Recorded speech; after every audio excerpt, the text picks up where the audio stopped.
نماز کے بغیر جو اپنی زندگی گزارتے ہیں ان کی زندگی میں سوائے ٹینشن اور دکھ کے اور ہو کیا سکتا ہے؟ خشوع کے ساتھ نماز کرنا سیکھو. نماز پڑھنے کے بعد آپ ہلکے پھلکے پاؤ گے اپنے آپ کو. رقت کے ساتھ اللہ کے حضور گڑ گڑاتے ہوئے سجدے کرو, اس کا اپنا سرور پاؤ گے. اللہ اکبر. لیکن ایک بندہ کہے کہ جناب میں نماز پڑھتا ہوں لیکن ایسی کیفیت تو پیدا نہیں ہوتی, تو شیطان اس کو کہتا ہے کیا فائدہ ایسی نماز پڑھنے کا؟ لوگ بھی کہتے ہیں فلاں بندے سے یہ جرم بھی سرزد ہوتا ہے, نماز بھی پڑھتا ہے, اس کی نماز کو مورد الزام بناتے ہیں. تو بندہ بھی کہتا ہے چھوڑے, نماز نے مجھے کیا فائدہ دیا. لیکن کہا نہیں, نماز نہیں چھوڑنی. پہلے فرمایا نماز میں خشوع کرتے ہیں, یہاں فرمایا نماز کی محافظت کرتے ہیں. اگر کسی وجہ سے خشوع پیدا نہیں ہوتا چھوڑتے پھر بھی نہیں ہے. یہ اللہ کا فریضہ ہے. محدث کچھوچوی علیہ رحمہ سے ان کے ایک مرید نے کہا حضرت نماز پڑھتا ہوں لطف نہیں آتا, مزہ نہیں آتا. تو آپ نے حیرت سے کہا کہ اس کے باوجود پڑھتے تو ہو؟ کہا جی وہ تو اللہ کا حکم ہے, وہ تو پڑھتا ہوں. تو محدث کچھوچوی علیہ رحمہ جھومنے لگے, کہا واہ واہ تم لطف کے بندے نہیں اللہ کے بندے ہو. تمہیں سرور نہیں آتا پھر بھی پڑھتے ہو, اس کا مطلب ہے تم سرور کے لیے, مزے کے لیے, لطف کے لیے نہیں پڑھتے, تم تو اللہ کے لیے پڑھتے ہو. اللہ اکبر. تو بندہ سرور نہیں بھی آ رہا پھر بھی اپنے آپ کو کھینچ کے لا رہا ہے مسجد کے اندر. خیال تنگ کر رہے ہیں پھر بھی مصلی پہ اپنے آپ کو کھڑا کر رہا ہے. سوچے اس کو آوارہ پتے کی طرح کبھی ادھر پھینکتی ہیں لیکن پھر بھی وہ کھڑا ہوا ہے کہ میں نماز پوری کر کے جانی ہے. بار بار کبھی بھولتا ہے لیکن پھر دوبارہ نیت مان کے کھڑا ہو جاتا ہے, نہیں میں پوری کر کے جانی ہے. یہ کیوں کرتا ہے؟ میرے اللہ کا حکم ہے. تو خشوع کی وہ کیفیت نہ بھی ہو تو کہا محافظت پھر بھی کرتے ہیں. یہ خوش نصیب لوگ ہیں. اولئک هم الوارثون. یہ لوگ وارث ہیں. یہ لوگ جن میں یہ خوبی ہیں یہ وارث ہیں.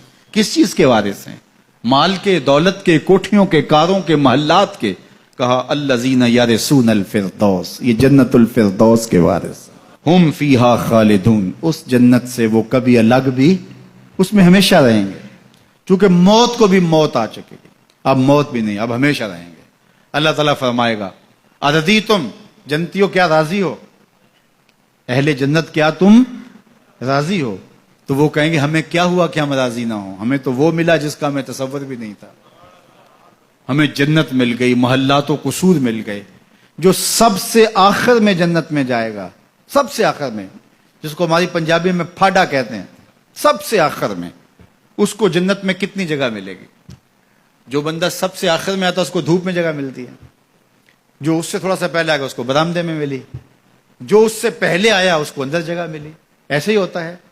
تو جو سب سے آخر میں جائے گا جنت میں تو وہ سب سے بڑا گنہگار ہوگا, اور جہنم کے رگڑے سہ سہ کے وہ جہنم سے نکلے گا سب سے آخر میں. بخاری شریف میں تذکرہ موجود ہے.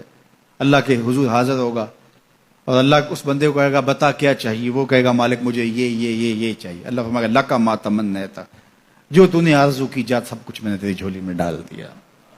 اب جنت میں چلا جائے گا. اب اس کو تو یہ ہوگا سایہ دیوار میں جگہ مل جائے تو غنیمت ہے. جنت کے کسی درخت کے نیچے جھونپڑا لگا لوں تو کافی ہے. چلو کوئی 2 مرلے کا 3 مرلے کا کٹھیا بھی مل جائے تو کافی ہے. اس کے لیے تو اتنا ہی کافی کہ جہنم سے نکل گیا. لیکن اس کو کہا جائے گا جا جنت میں چلا جا, اور تیرے لیے جنت میں دنیا سے 10 گنا جگہ ہے.